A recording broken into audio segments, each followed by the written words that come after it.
But basically, he got this advertisement that he could be on the radio. And he was all excited. He's going to be on the radio. So the next time we speak, now, mind you, like only about a month has passed since last time I spoke to him. He's like, Estie, guess what? I did this really cool marketing thing. I know you probably were going to tell me not to do it, but I did it. And I was on the radio. I'm like, great. What radio station? He's like, oh, I'm not really sure. I'm like, well, did anyone hear it broadcast? He's like, yeah. They told me they have like, millions of listeners. I'm like, okay, did you hear it broadcast? He's like, yeah, they sent me the recording. I'm like, where did you get any calls from it? He's like, no, not yet. I'm like, and where is it? He's like, it's some kind of like the online broadcasting company. I'm like, dude, I always wondered who those scammers got. It's you. Okay, you were on. He's like, but they really interviewed me. I'm like, great, I could really interview anybody and charge you $5,000 to go nowhere.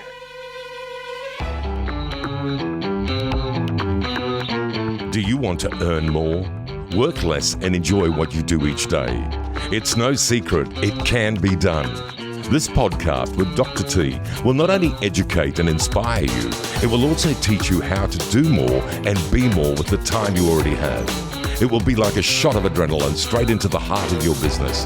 Here is your host, Tyson Franklin. Hi, I'm Tyson Franklin, and welcome to this week's episode of It's No Secret with Dr. T, the show that is brought to you by me and my book, It's No Secret, There's Money in Small Business. Helps you earn more, work less, and enjoy what you do more each day. Now, my guest today is Estie Rand, and she has a business called Strand Consulting. She's also the host of a podcast called Business Breakthrough. Estie, how are you doing today?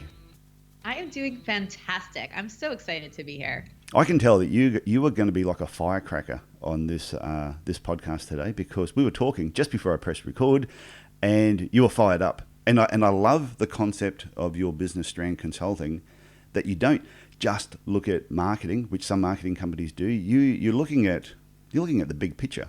Totally, because we're really not just a marketing agency at all. It's a full-service consulting firm, and I know this concept is foreign to many people, so I'll just explain what it is. Yeah, that'd be Fortune good. 500 companies, when they need business help, they go to these massive consulting firms. I'm in America, so Deloitte, Boston, McKinsey, these are consulting firms, right? They will come in and they will help you with every aspect of your business, from your strategic growth to assessing your staffing, looking at your systems and processes, and looking at your marketing. And they can not only tell you what needs to be changed, fixed, or done, they can also help you make it happen. They'll bring in the team, they'll bring in the programmers, they'll bring in the designers.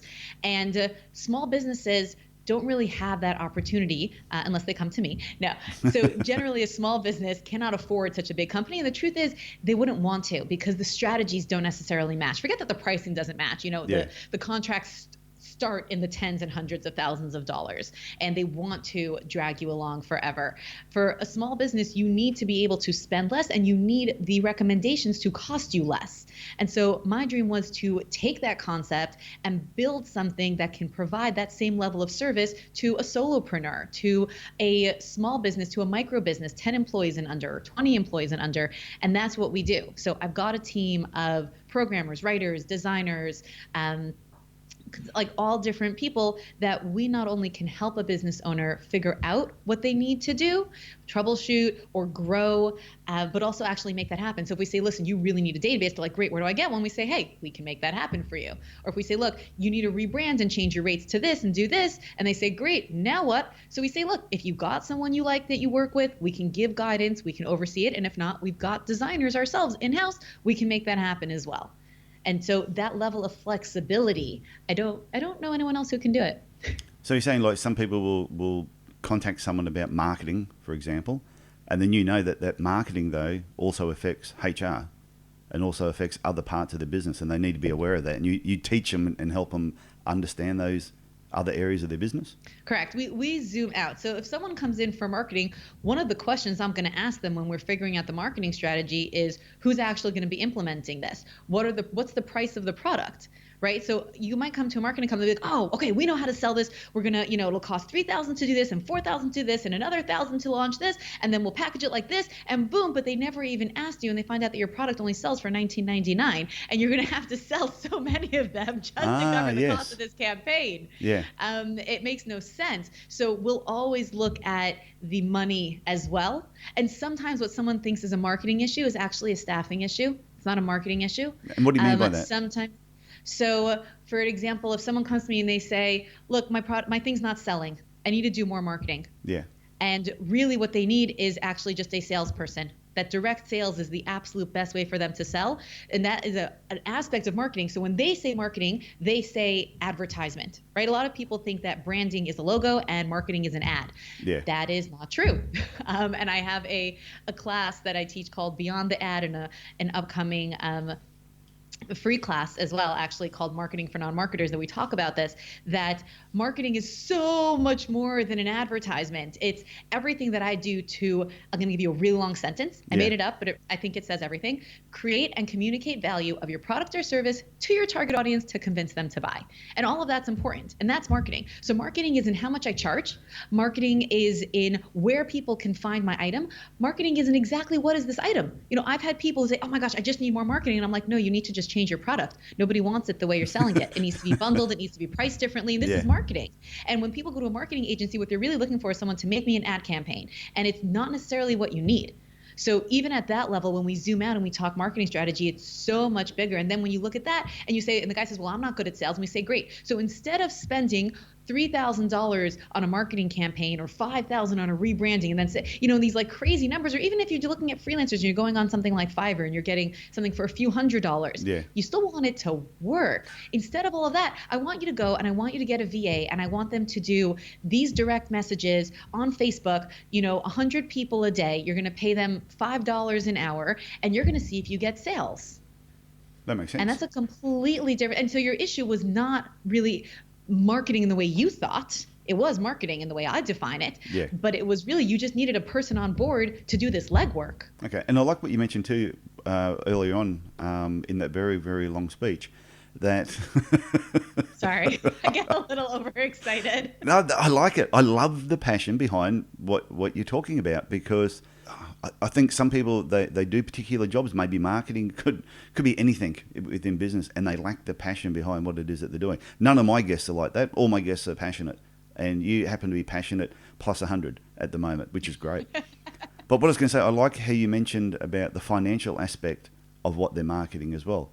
So someone's not coming to you with a product and going, hey, I have this cup here, and you're going, great, okay, let's market the cup. But you want to know how much you're selling the cup for, and then you're going to base the marketing around what's practical. There's no point spending $10,000 to market a $19 cup.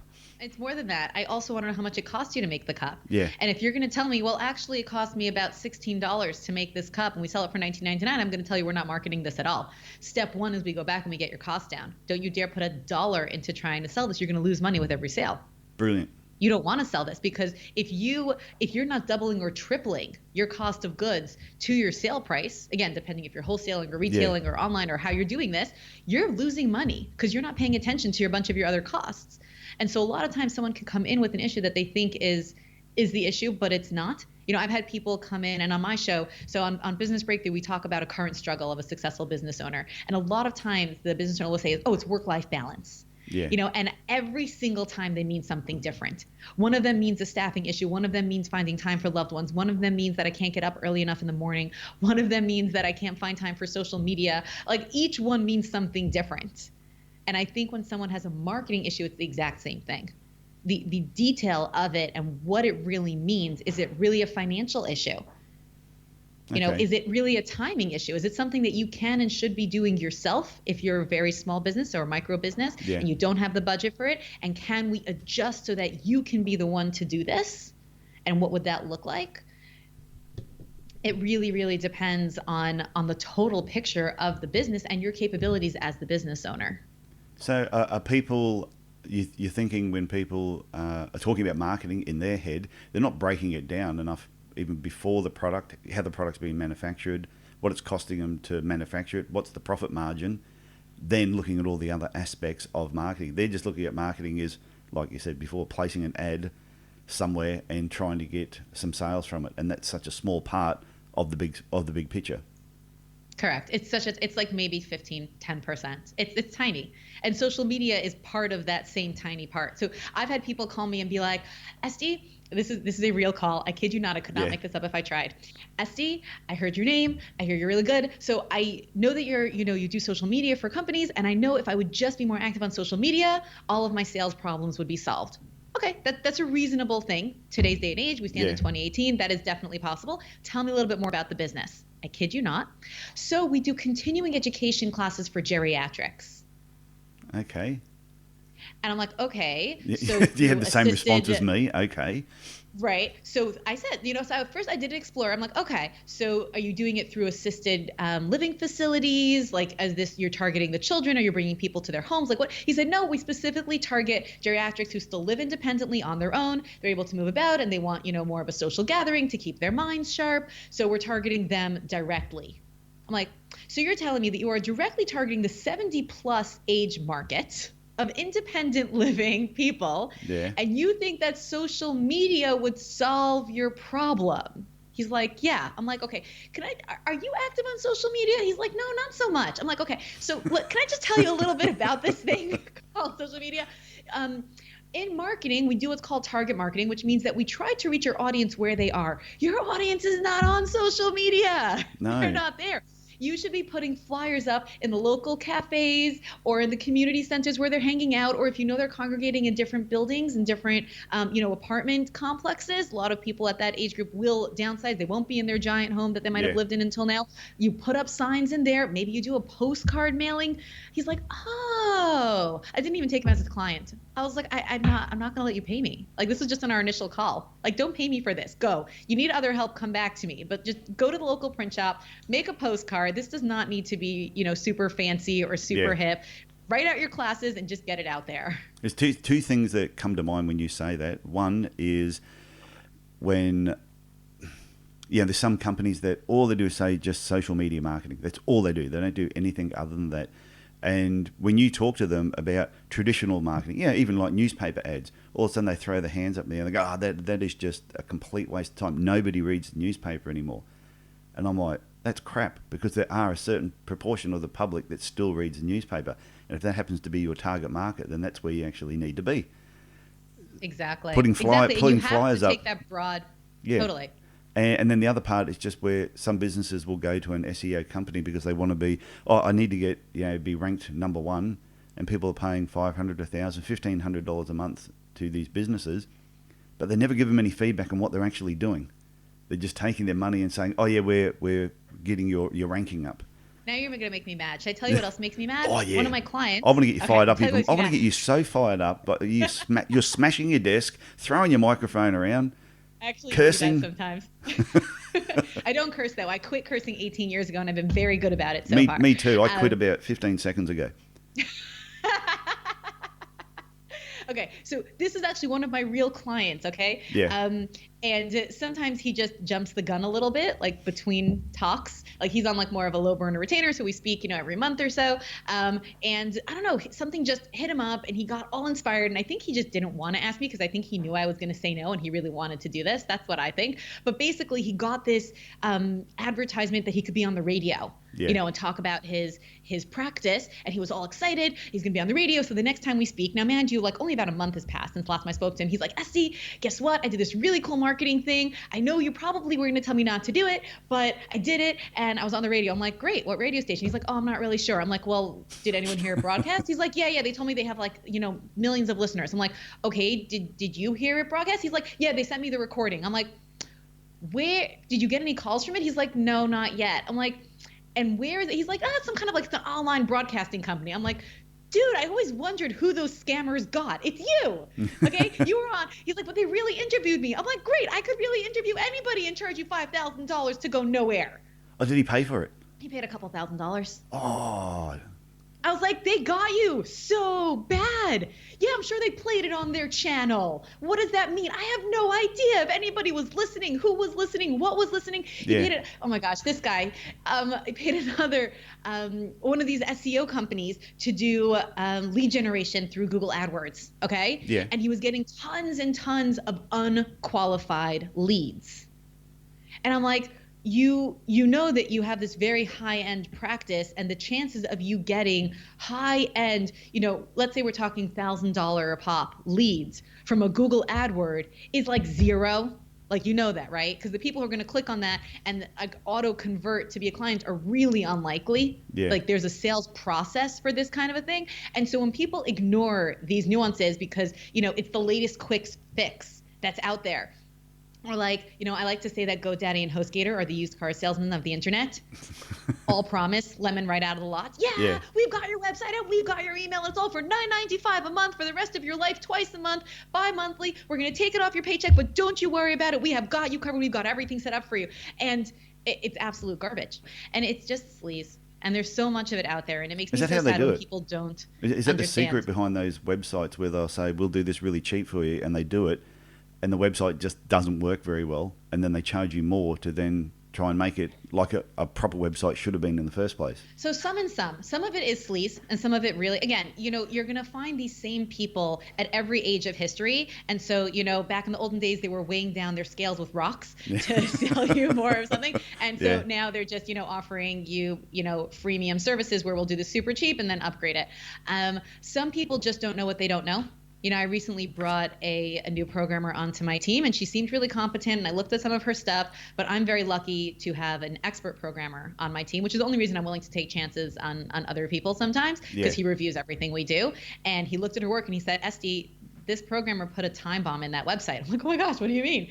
And he said, and it's just from a place of not knowing, and again, on the technical level, she made edits to the parent theme. She should have created a child theme. Anytime WordPress is going to update, it's going to remove all of those custom edits that we made. I was like, great. All right, I'm going to swallow that. Please go in, fix all of that, obviously on me, and put it back. So sometimes people just don't know what they don't know. They take this basic web design course, or they just learn it online, and they don't know what they don't know. They don't know what they need to know to make it done right. And so they make you this very pretty website for a few $100s. Great. And 3 months later, it breaks. Yeah. Did they do it on purpose? Maybe not. Maybe yes, but maybe not.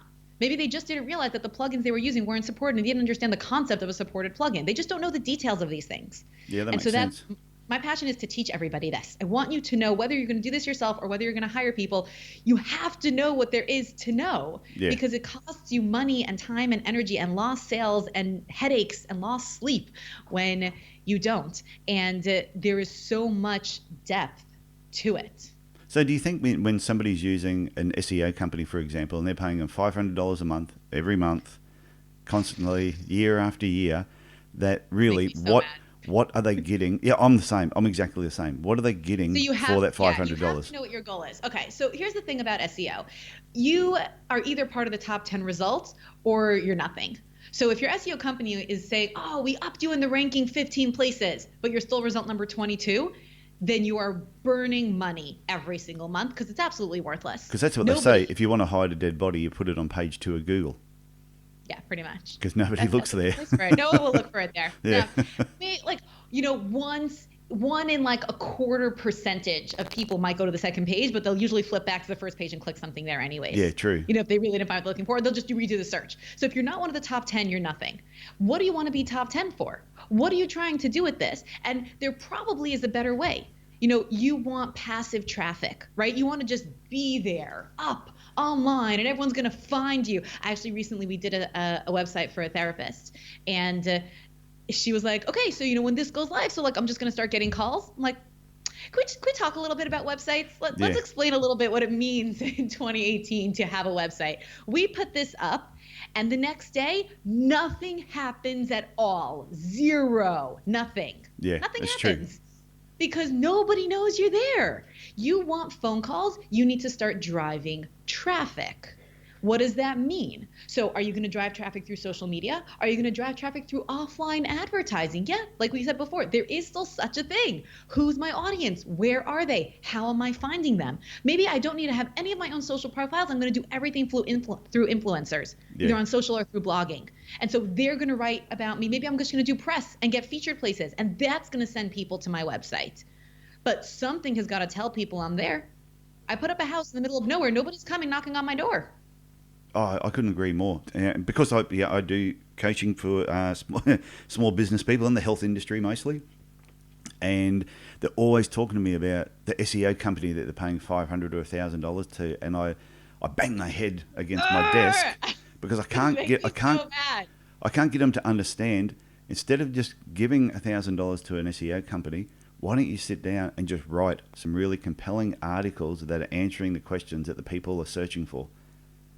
Okay, because that is going to get you found more than just paying someone who doesn't actually even understand your industry. There's some of these, Totally. like, my background was podiatry. So if I went to an SEO company who knew nothing about podiatry, how are they going to lift my rankings when they don't know what it is that I do and they don't know what my goals are? No. So if they're good, so I'll tell you what they could do. So Yeah. a company that's really good at this, and this is how it can work, is if you do understand SEO and you do understand what it means keyword research, then you can lift the rankings of anyone, but you have to really understand what the back end looks like in order to be worth anything. And so, for example, keyword research can tell me what people are actually searching for. I can put in, let's say, foot spasm. And then if I know how to use the tools Yeah. properly, I will get, spasm in my right foot, big toe hurting, weird arch when I step down, and all the questions that people ask will come to me, and I can start to see patterns. Yeah. And I might find patterns that I did not expect. I might find that people will look for a podiatrist when they have an issue with their knee, because again, I don't know enough about podiatry at all. Yeah, no, that's right. But because something's bothering their knee, but really it's their foot. And so I could target people with knee issues and tell them that it could be a foot issue. Oh, you're spot on. And that when people look for a knee injury, that it'll start having issues from my podiatry clinic that say, issue with your knee, it's probably your foot. Ooh, really? And that'll grab my attention. So a good SEO guy can figure that out and have me show up when people need me and they don't necessarily know, just by learning the kind of, again, I would have to explain that information to him. Yeah. But by giving him even the basics and you know how to search keywords, they can tell me. And then you really have to understand what's very current about how Google searches, because when we talk SEO, all we really mean is Google. Yeah. So, but the SEO company, when you were saying they were looking for keywords, are they then taking those keywords and then going onto your website and they're adding those keywords into your current articles that are there? What are they doing to actually make those keywords stand out for you?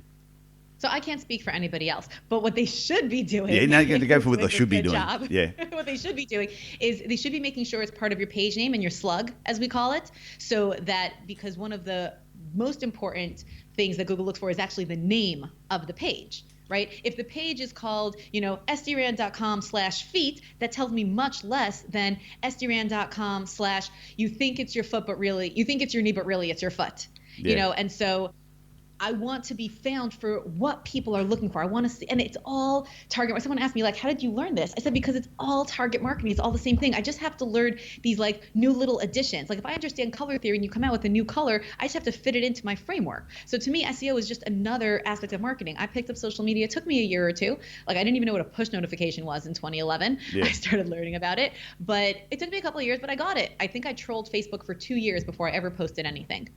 Okay. Just trying to learn what is this new animal. But when you look down to it, all of the new marketing, all of the online marketing is built on the exact same principles as all of the old marketing. It's target marketing. It's what is the person's problem and how can I solve it? What are they looking for? Where are they at?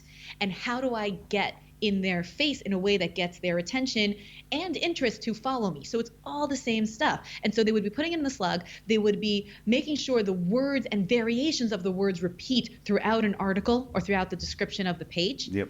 So that, again, you want Google to think that you are an authority on this. But the SEO company, therefore, needs access to your website and they need to be editing your existing articles and changing the slug so that it is found more, but based on those keywords. Correct. Or they need to tell you, you need to write an article on this, and I need you at least 5 times to include these words, and at least once or twice throw in these words. They don't have to actually write it. They could tell you to write it, but they should be telling you what should go in there. Yeah.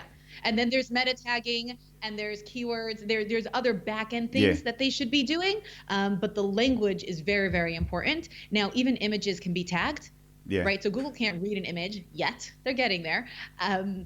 But images can get word tags to tell me what's in the picture, right? If you search my name, why are you going to find my face? My face doesn't have my name written on it because there are photos of me that have my name as a tag on it, so you'll find it. Yeah, a lot of newsletters do that where you'll add a photo and just in case the person's web browser doesn't read it, it'll actually you can put text there to say what the picture was so it doesn't just come up blank. I like that idea. Totally. But what I was going to say, so if somebody's using an SEO company and they go to them, the SEO company should tell them what they did that month for them. They should be able to say, this is exactly what we did. They'd also show you what has happened. Because again, if you're not showing up top 10 for anything, that's worthless. And if you're showing up top 10 for something that people don't really look for or don't really care about, that's also fairly worthless. And so one of the things, and I would recommend everybody just take a super quick crash course. If you're at all tech savvy, just learn how to use Google's keyword tool. It's free. If you have a Gmail account, you go into Keyword Planner. You need to kind of like tell Google you want a keyword and make an AdWords account, but it doesn't cost you anything. Yeah. And you can go into Keyword Planner, you can type in any term, it'll tell you how often it's searched for.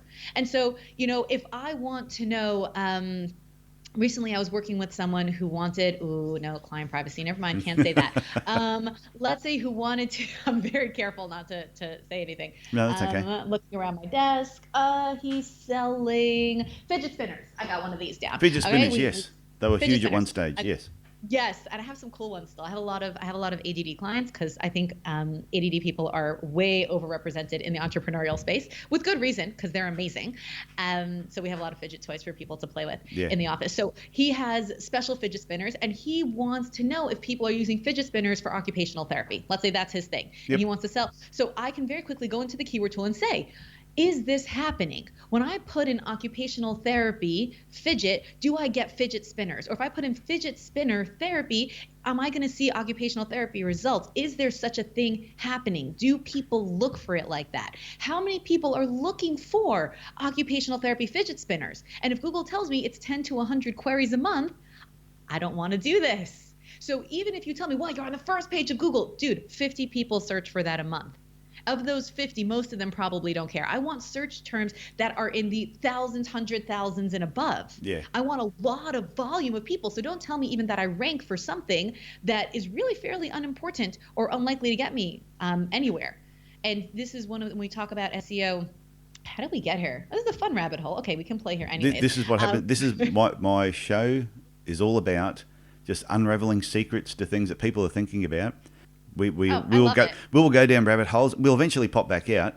I think this is a good hole to play in. Yeah. So long tail and short tail. So for example, you're trying to sell shoes and you want to rank for dress shoes. Ooh, dress shoes. But guess what? When someone searches dress shoes, it's a super, as we call it, competitive keyword, which means lots and lots and lots, which means hundreds of thousands of other people want to rank for the same thing. And two, people who are looking up the term dress shoes are probably just browsing. What you really want to rank for is navy dress shoe pump size 9 with strap, because that person's ready to buy. And that's what the difference between what we call a long tail and short tail keyword. So if you can drill, and this is exactly the same thing, it's target marketing. I want to be solving someone's problem. The more specific I am in what that problem is and how I solve it, whether I am doing direct sales by telephone, whether I am doing keyword searches, whether I am doing paper advertising, it doesn't matter. The more specific I am, the more likely I am to make real sales. That makes perfect sense. So before you go any further, I just want you to tell people where they can find you, your few contact details, because if you get any more fired up, you might bust a puffy valve or something like that, and you won't be able to talk at the end. So how can people find you? Head over to estierand.com. I'm actually extremely hard to lose because my SEO is decent. I will say that. I'll say that slower for people. It was estierand.com. Yes. ESTIERAND.com. Yep. And over there, you'll see all my latest stuff. You'll see my podcast. It's a very dynamic website. You will see free downloads like my 77 promotional strategies, which started as this really cool idea. I'm like, I bet I could find 77 ways a small business can promote themselves at any budget. Yeah. And we're up to 139 and counting. Okay. So there's a lot of ways you can promote yourself. And is that a download? Is that downloadable from your website? Free download. Cool. Free download from the website. I do ask for your name and email in return. I think it's a fair exchange. And so you should. You give me your name and email. I will give you my download. Although I am thinking about offering some stuff that people don't have to enter their email for. But it's a thought. We're going to think about it. Just because I get annoyed when I go to sites sometimes. And I'm like, just give me something for free. Okay? Like. I know, but that's something, that was a new trend that I read about lately, was because everyone's so used to now that, I get this free download. Yes, I'll give you your email address, my email address and my name. And you're going to harass me for the rest of my life. We all know that, but you know you can unsubscribe at any time. And I don't mind getting an email straight up saying thank you. And then maybe a week later you might get something, and then you might be on a weekly schedule. But I've had some where I download the free item, I get 7 emails the first day, and I am harassed. I feel like I'm being stalked. I need to take out a police restraining order to get them off my case. But a trend that I read recently was what you just said then, was giving people free stuff and you don't want their email address. They can just download it, read it. And you had some of that. Correct. I actually found some of that on your website. I do have some of that. Yeah, I do have a couple of those already, and I'm looking into putting One out was marketing beyond the ad. I downloaded, and it was a big list of things just to make people think about. And the other one I downloaded, I've got it right here. Sound effects. Oh, I see that. Yeah, a service professional's guide to pricing right. Yes. So they're two things that people can get off your website at strandconsulting.com, I think it was. Yeah, Strand Yes. Consulting. So .net, someone stole Oh, my .net. .com, Yeah, sorry, and he .net. won't give it to me. He lives in the Netherlands and he doesn't even use it. So I think Bastard. it's really not nice. But if you go to strandconsulting.net, there's other free stuff you can get. That site is more static, which means it doesn't really change very much. There's Yeah. stuff up there, different things that my company does. Estie Rand is where all the new stuff is happening. So either of those, and I hang out on LinkedIn a lot. That is my social media platform of choice. So you can always find me there, and there's new stuff going up there every few days, commentary, videos, all different kinds of cool stuff if you want to follow me. That's cool. I can't even remember how we connected. I'm glad we did, but I can't remember exactly how we did. It'd be in the social media world somewhere. It was. So we were introduced on Facebook by a friend and mentor of mine, Daniel Geffen. He actually helped me launch my show. So Daniel, shout out to you. He'll be very pleased that he made this introduction. Yes, that's right. Yeah, it was Daniel that said you need to check out Estie Rand. I think she'd be really good on your podcast, and he is spot on. So, okay, there was on your website, one of the websites I was looking at, there were two workshops that you had there. One was how much are you worth? Yes, and that's a well-known one. Yeah, and I just think it's something that people don't think enough about. That they don't think enough about how much they're actually worth and pricing themselves the right way. Totally. And it is an entire class in and of itself. But I will say in a nutshell, again, it boils down to marketing strategy. Your baseline point is always financial, which is how much money do I need to earn in terms of the opportunity cost of what else I could be doing with my time, or the trade-off of what it costs me to earn this. Maybe I do need an office, so I'm paying office. You know, if I am a parent, maybe I need to pay babysitting if I'm going out.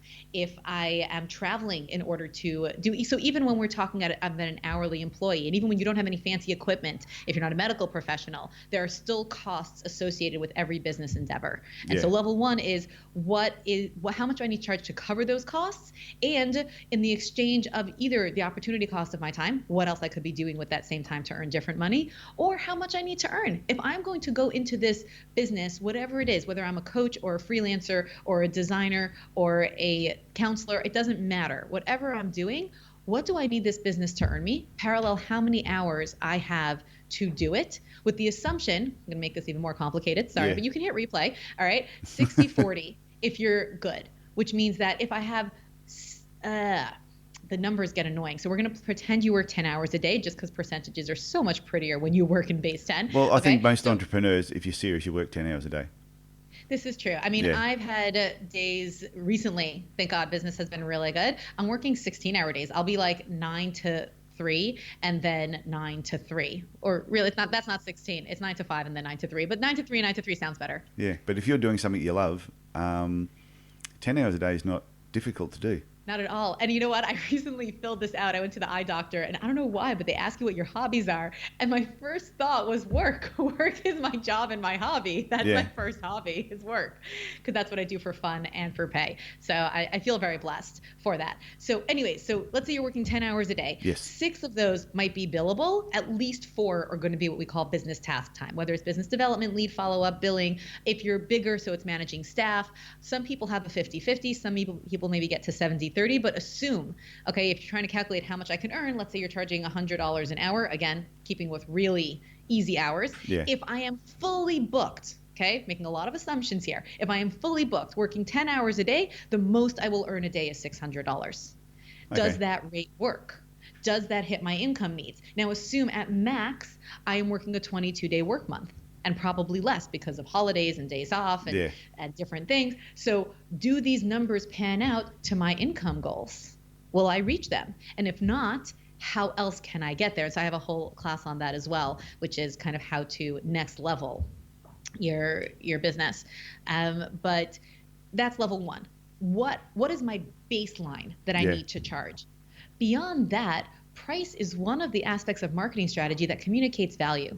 And so even if you come out and you're like, man, this is just a hobby, I've got a trust fund and, severance and unemployment and a spouse and a dog that earns me, Social Security. I don't care, wherever your money's coming from. I don't really need the money. I'm just doing this for fun, but I want to make it like a real business. So I'll charge $20 an hour. Now, that might communicate to your audience that this is not valuable if the average person in your market at your level charges $75. That makes perfect sense. So you cannot undercharge even if you can afford to. So your baseline is how much money I need, but your next level is what is the market range that people charge in this industry for services like this. You might be the most unique person in the world, a flower that no one has ever seen. You're amazing. There's still a market. You're still in somewhere. What do you compare to? And all of this is marketing strategy. And this is what I mean when I say beyond the ad.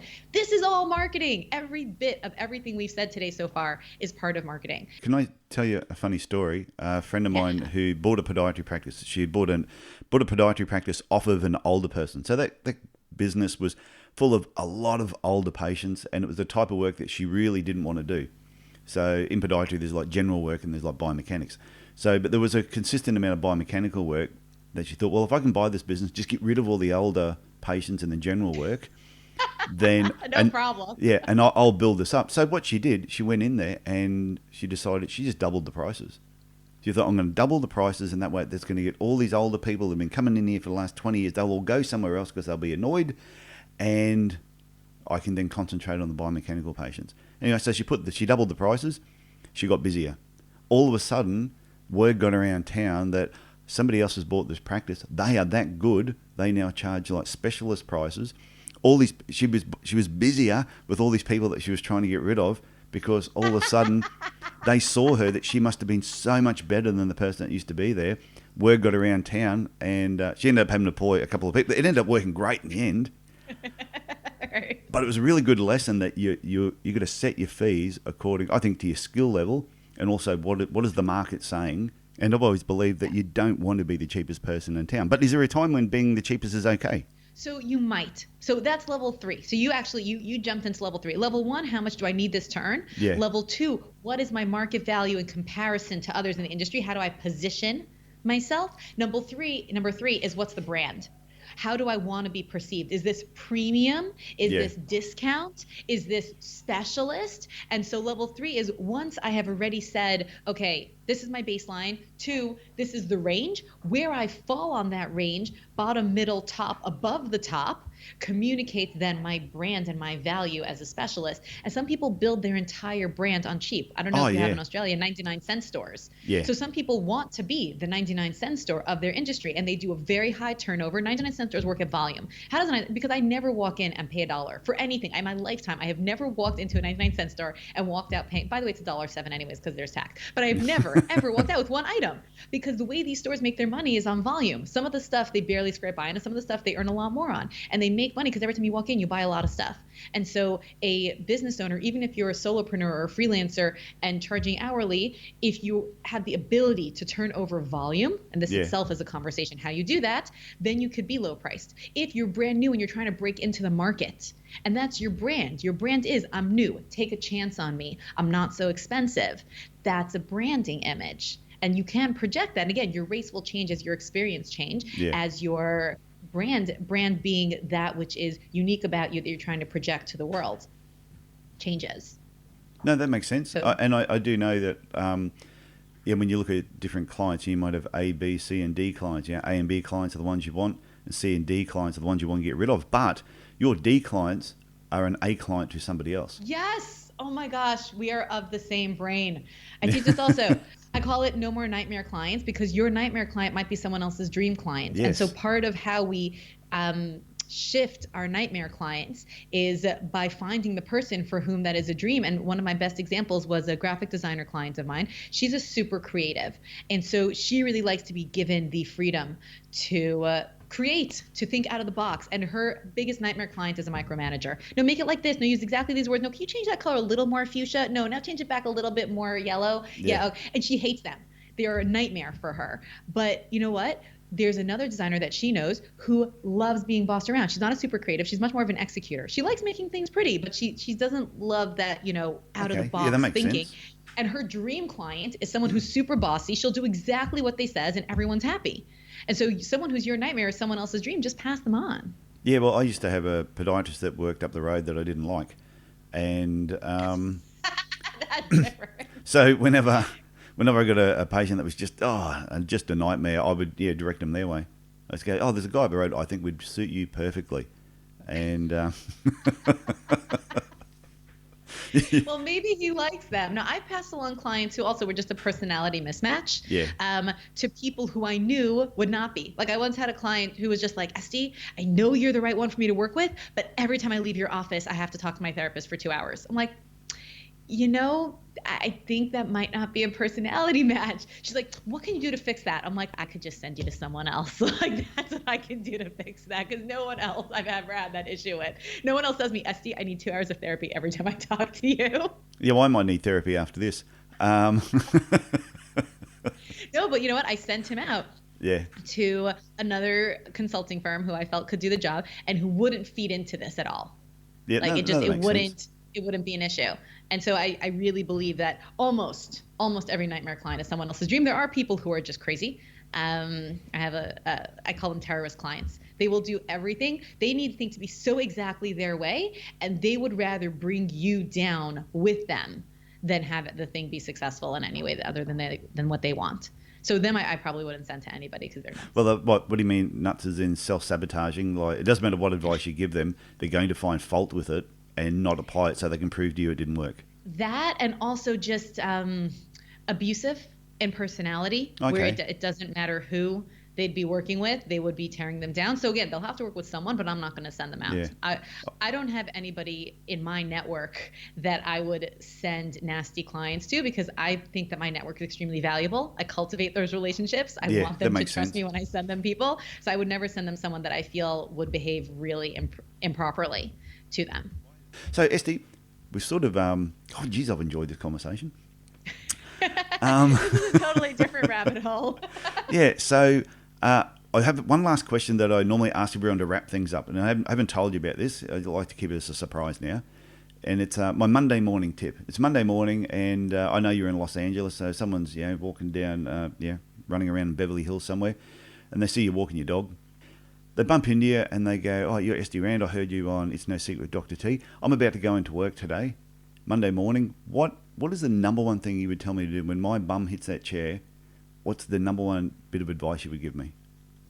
Number one tip: sit down before you dive in. Close your eyes, take 3 deep breaths, and remember why you're here and why you're doing this.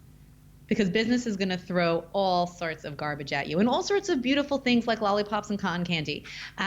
But whatever is coming your way this coming day, this coming week, when you can go into it with a focus of, this is why I'm here.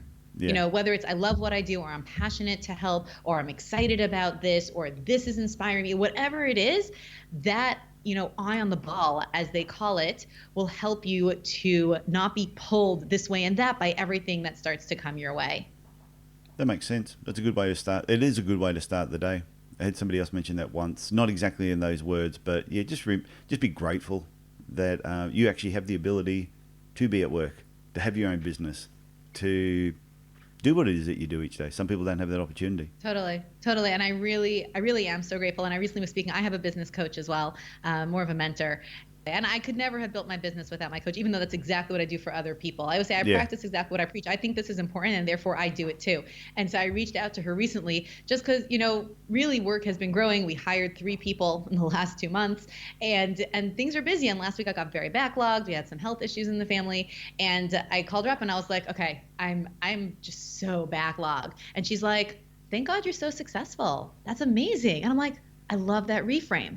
Instead of that voice in my head going, oh my gosh, I'm so backlogged and I have 40 emails and this person's waiting and this WhatsApp coming and this one's like, hello. And you love when you get those second texts which are like question mark, question mark, question mark, question mark. Like, obviously you missed my first one. Where is your answer? And instead of feeling this overwhelm of like, oh, I'm not managing, or, oh my gosh, this thing, it's, wow, I'm really successful. That's amazing. And that reframe has really helped me a lot just these last little bit. Oh, reframing is underrated. It's a lot of times you need to just go back and look at a situation a different way, not how you first perceive it. So, Estie, thank you so much for being on It's No Secret with Dr. T. I've had a blast. I know you've been fired up the whole time, which is great. It has been a lot of fun. I'm totally on fire, always. And just thank you. Any parting words you want to yeehaw or anything like that before you go? Any parting words? Yeah. So since we spent all our time talking about marketing, I would just want to say to all business owners, know that there is so much more out there than what you're aware of. And before you go in and pay anybody, get a sense of if they're the kind of person who knows what they don't know, or they're aware that there's a depth and breadth to things. Do your research on your professionals. Before you pay anybody anything, get a clear ROI, figure out their history, what are they capable of, what are they promising, and keep track of it. Don't just throw money at things, because that's money that you could use to go out to dinner. Keep it. That's a great way to finish. Thank you again for being on It's No Secret with Dr. T. A pleasure. Well, I have no doubt that you didn't pick up at least 10 takeaway points listening to Estie Rand today. And here's 3 things that I just want to cover again. One was, before you start looking at SEO, you need to know the goals of your business. What is it that you actually want to achieve?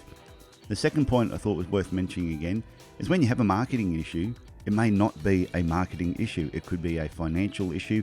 It could be a timing issue.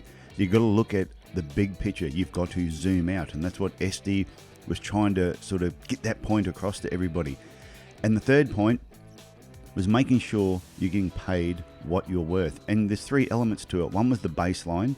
You need to know your numbers. The second part was, you need to know the market range. What are people charging in your industry, and are you in that range? And the third thing is knowing what your brand is. So are you going to be a premium brand? Are you going to be a discount? Or are you going to be somewhere in between? I think those 3 points were worth driving home again. So my guest next week, I'm not going to tell you who it is. I'm going to keep it as a surprise. You'll have to tune in to find out who it is. But I'll just tell you a little bit about them. They have been a #1 best-selling author. They are a professional speaker. They're a web marketing expert. And at one stage, they had the #1 business blog in Australia. Here's a little snippet of what they have to say, but you'll have to tune in next week to figure out who it is. What most of us as marketers or business owners need to sort of remember is that we've got useful stuff that people want to know about, and often we're too close to our own subject matter expertise to realize that other people may not know it or appreciate it. But in actual fact, there's lots of questions that we answer every day. There's friends and family at barbecues or picnics or what have you that ask you questions, and you can use those questions that you're asked as fodder for actually shooting short videos and then posting them online. Because if 1 or 2 people want to know the answer, then chances are there's a lot more people in your network that want to know as well. So it can make it really easy. And the good thing is they're seeing you and they're hearing you, and that really amplifies that trust. And we all know that, we do business with people that we know, like, and trust. Well, as you've probably figured out, he's male and he's from Australia. But that's all I'm going to tell you. I have seen him speak twice, and I think he is incredible. So you need to really tune in and learn from what he has to say. So that's it for me this week. If you have any questions about this particular episode, please send me an email, tf@tysonfranklin.com. And also go to my website, tysonfranklin.com. That's where I store all my podcasts, other blog articles, and a lot of information about events as I start organising them through this year and early next year. Okay, that's it from me. Look after yourself, look after your family, and I will talk to you again next week. Bye for now.